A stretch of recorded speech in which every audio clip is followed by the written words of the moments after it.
శ్రీకృష్ణ పరబ్రహ్మణే నమః. శ్రీ మహాభాగవతంలో షష్ఠ స్కందంలో ఈరోజు అజామీళోపాఖ్యానం గురించి మనం తెలుసుకుందాం. ఈ భాగవతంలో చెప్పే అన్ని కథలు కూడా ఆణిముత్యాలు. ఇది మనం పదే పదే తెలుసుకుంటున్నాం. అయితే ఈ కథలన్నిటినీ మనం మన పిల్లలకి ఏదో విధంగా అన్నం పెట్టేటప్పుడు, లేకపోతే కాసేపు ఊరికనే కూర్చుని కాలక్షేపానికి, ఈ ఎండాకాలం చూడండి, సాయంకాలం బయట కూర్చున్నప్పుడు కథలుగా చక్కగా వాళ్ళకి ఎలా కావాలో కొన్ని ఇంగ్లీష్ పదాలు వాడుతూ చెప్తే వాళ్ళకి కూడా ఈ భాగవతంలో ఉన్న మహాపురుషుల గురించి తెలుస్తుంది.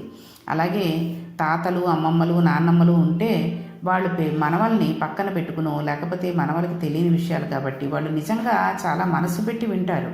కాబట్టి వాళ్ళకి చెబుతూ ఉంటేనో చాలా బాగుంటుంది. వాళ్ళకి ఫ్యూచర్లో మంచి మంచి విషయాలు తెలుసుకుని చక్కగా ధర్మంగా, న్యాయంగా మసలడానికి వీలవుతుంది. అయితే ఇక్కడ అజామీళోపాఖ్యానం భాగవతంలో ఒక మంచి ఉత్కృష్టమైన విషయం. జ్ఞానం అనేది సాక్షాత్తు వేదమే. వేదము అనే పదం విద్ అనే ధాతువులోంచి వచ్చింది. విద్ అనగా తెలుసుకొనుట. ఏది తెలుసుకొనిన తర్వాత వేరొకటి తెలుసుకొనవలసిన అవసరం లేదో దానిని తెలుసుకోవడానికి వేదము అంటారు. దానిని బుద్ధి చేత తెలుసుకుంటే సరిపోదు. మనం ఏది తెలుసుకున్నామో దాని యందు మనం నిలబడగలగాలి. అలా నిలబడడానికి ఒక సమస్య ఉంది. మన ప్రయత్నం చేత మనం నిలబడలేదు. అందుకు ఈశ్వరానుగ్రహం కావాలి. కాబట్టి జ్ఞానం నిలబడడానికి భక్తి కావాలి. మనకి భాగవతంలో చూడండి, ఏది జరగాలన్నా ఈశ్వరాజ్ఞ కావాలి అని అనుకుంటాం. మనకు ఒక్కొక్కసారి చూడండి, ఏదో బస్సు లేట్ అయింది, ఇంకో బస్సు దొరికింది అనుకుంటే ఏంటో లేట్ అయిపోయింది కంగారు పడిపోతాం. కానీ ఆ బస్సు ఎందుకైనా ఆగిపోయి ఈ బస్సు కంటే లేటుగా పెడుతుందేమో అనే ఉద్దేశం ఉంటుంది. కొంతమంది చూడండి, కొంతమంది చెప్తూ ఉంటారు, ట్రైన్ వెళ్ళిపోయింది, మిస్ అయిపోయింది అనుకుంటారు. ఆ ట్రైన్ కొంచెం దూరం వెళ్ళాక యాక్సిడెంట్ అయిపోయింది అని అనుకుంటారు. ఈశ్వరుడు ఈ మనిషిని రక్షించాలి అని అనుకున్నాడు కాబట్టి ఆ ట్రైన్ లేట్ అయ్యేటట్టు చేశాడు అని తెలుస్తూ ఉంటుంది. కాబట్టి మనం ఏది చెయ్యాలనుకున్నా ఈశ్వర అనుగ్రహం కావాలి. ప్రపంచంలో మనం ఏ సంబంధం పెట్టుకున్నా ఆ సంబంధం మనల్ని వంచించి తీరుతుంది. ఆ సంబంధం ప్రమాదాన్ని తీసుకొచ్చి తీరుతుంది. భక్తి అనేది ఒక రకమైన ప్రేమే కదా. దానిని మనం ఈశ్వరుడి పట్ల పెట్టుకున్నట్లయితే అది మనల్ని ఉద్ధరించి తీరుతుంది. అందువలన భక్తితో ప్రారంభమైన జ్ఞానాన్వేషణ చక్కటి ఫలితం ఇస్తుంది. అసలు భక్తి లేకుండా, ఈశ్వరుని సేవయందు మమేకములు లేకుండా, మమకారము లేకుండా జ్ఞానాన్వేషణ చేయడం ఒక అయోమయ స్థితి అవుతుంది. భక్తి మనకి ఎన్నో గొప్ప ఫలితాలను ఇస్తుంది. మనం ఇంతకాలము తెలుసో తెలియకో ప్రవృత్తి మార్గంలో సంసారం నందు మగ్నులై ఉన్నాం. భవిష్యత్తులో ఉంటాం కూడా. ఉత్తర క్షణంలో వైరాగ్యం వచ్చేసి మనం అందరం మహాజ్ఞానులు అయిపోతామన్న సిద్ధాంతం ఏదీ లేదు. మరి అలా ఉన్న వాళ్ళని రక్షించడానికి తేలికైన తరుణోపాయం ఏమైనా ఉందా అంటే ఇది చెప్పకపోతే వ్యాసుడు మనకి ఏమందించినట్టు. కాబట్టి ఒకే స్థాయిలో ఉండరు. మనం భక్తి మొదలు పెట్టండి, భక్తి చేత మనల్ని మనం పరిశీలన చేసుకొని అప్పుడు వైరాగ్యం వచ్చేటట్టుగా చేసుకోవచ్చు. భక్తి వైరాగ్యం కలిసి జ్ఞానం వస్తుంది. జ్ఞానం వచ్చిన తర్వాత మన స్వరూపం మనకు భాషిస్తుంది. మన సస్వరూపమందు మనం నిలబడగలిగితే మోక్షం వస్తుంది అని మనం ఎవరికైనా ఇది చెప్పామనుకోండి, ఇది అసలు చెప్పినంత తేలిక కాదు. నిజానికి అసలు భక్తిలోనే కుదురుగా ఉండదు మనస్సు. ఇంత జ్ఞానం దాకా ఎక్కడికి పెడతాం?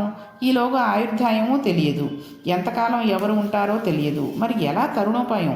ఎవరో ఒకరు విషయమును చెప్పగలగాలి.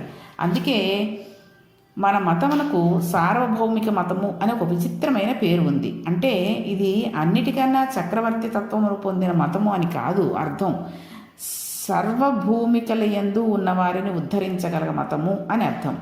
సంస్కార బలం చేత అందరూ జ్ఞానమును పొందలేరు. ఉపాధి యందు ఉన్న దోషం చేత కొందరు అసలు జ్ఞానం వైపు అడిగే పెట్టరు. సాలెపురుగు, పాము, ఏనుగు జ్ఞానం వైపు అడుగు పెట్టగలవా? కాబట్టి మరల అడుగున ఉండిపోయిన భూమికలో ఉన్నవారిని ఉద్ధరించవలసిన అవసరం పెద్దల మీద ఉంది. ఇది వ్యాసుడు చేపట్టాడు. ఆయన మహానుభావుడు. ఆయన సాక్షాత్తు నారాయణుడు. అలా కాకుండా కొంతమంది భక్తిలో నిలబడగలరు, వారిని ఉద్ధరిస్తాడు. మరి కొంతమంది భక్తి చేత వైరాగ్యాన్ని పెంపొందించగలరు, వాళ్ళని ఆ స్థాయిలో ఉద్ధరిస్తారు.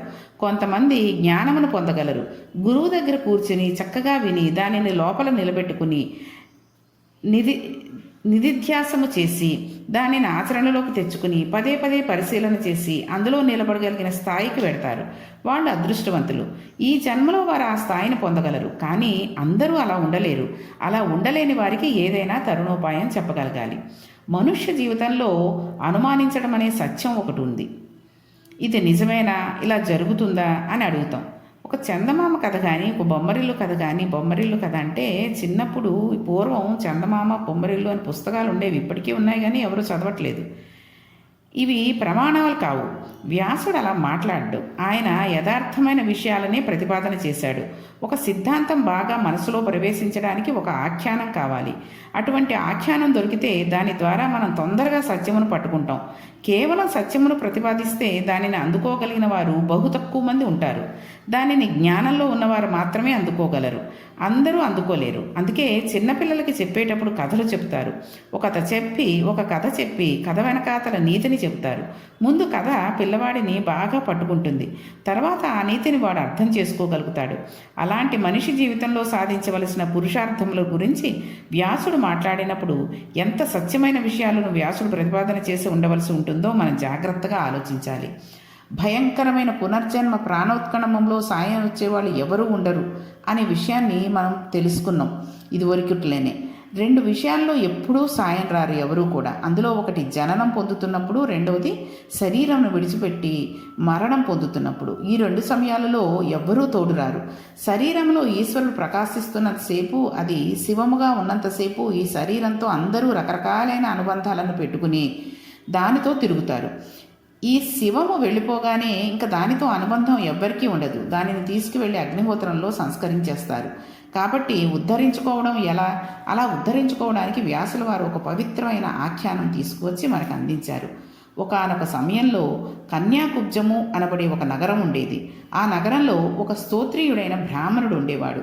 ఆయన త్రికాల సంధ్యావందనమును ఆచరించి వేదాంగములను తాను పఠించి 10 మందికి వేదములు వివరణ చేస్తూ 10 మందికి పురాణ ప్రవచనం చేస్తూ దొరికిన దానితో అత్యంత సంతోషంతో జీవితమును గడపగలిగిన సమర్థుడైన అయినవాడు. ఇటువంటి సమర్థుడైన అతనికి యాదృచ్ఛికంగా ఐశ్వర్యం సమకూరింది. ఆయన మనస్సు మాత్రం సర్వకాలములు యందు భగవంతుని యందు రమించే స్థితిని కలిగి ఉన్నాడు. అటువంటి మహాపురుషుడికి ఒక కుమారుడు జన్మించాడు. అతని పేరు అజామీళుడు.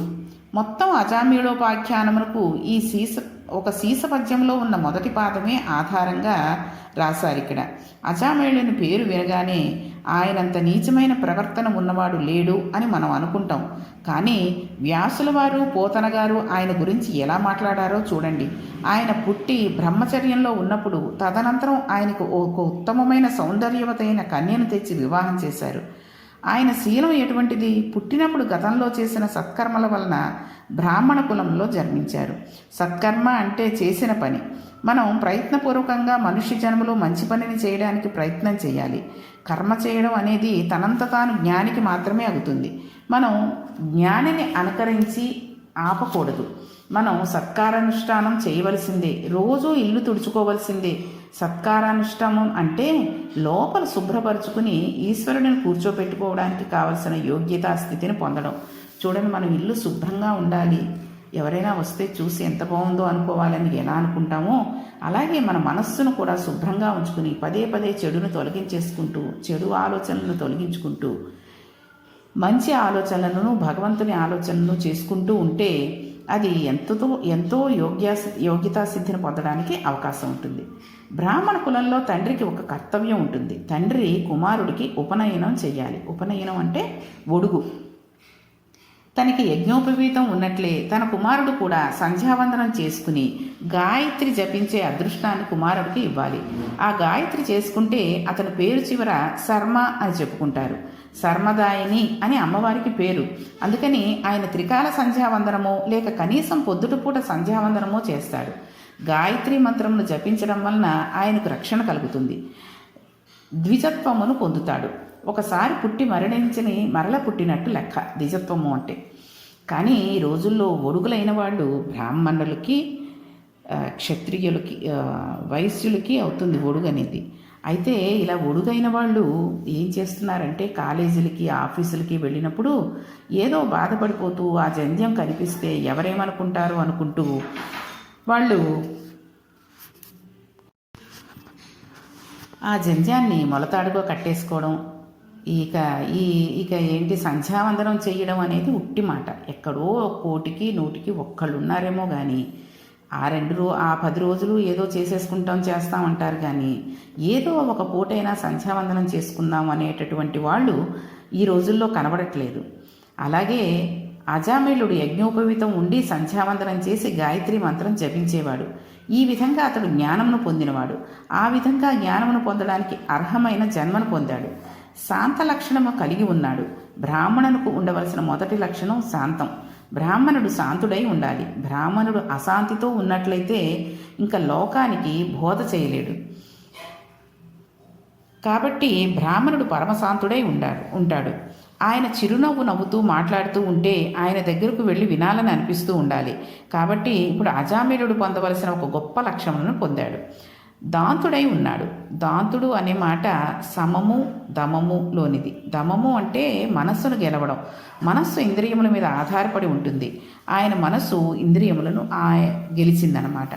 ఆయన మనస్సును ఇంద్రియాలని కూడా గెలిచింది. ఇక్కడ మనం ఇంకొక విషయాన్ని గుర్తుపెట్టుకోవాలి.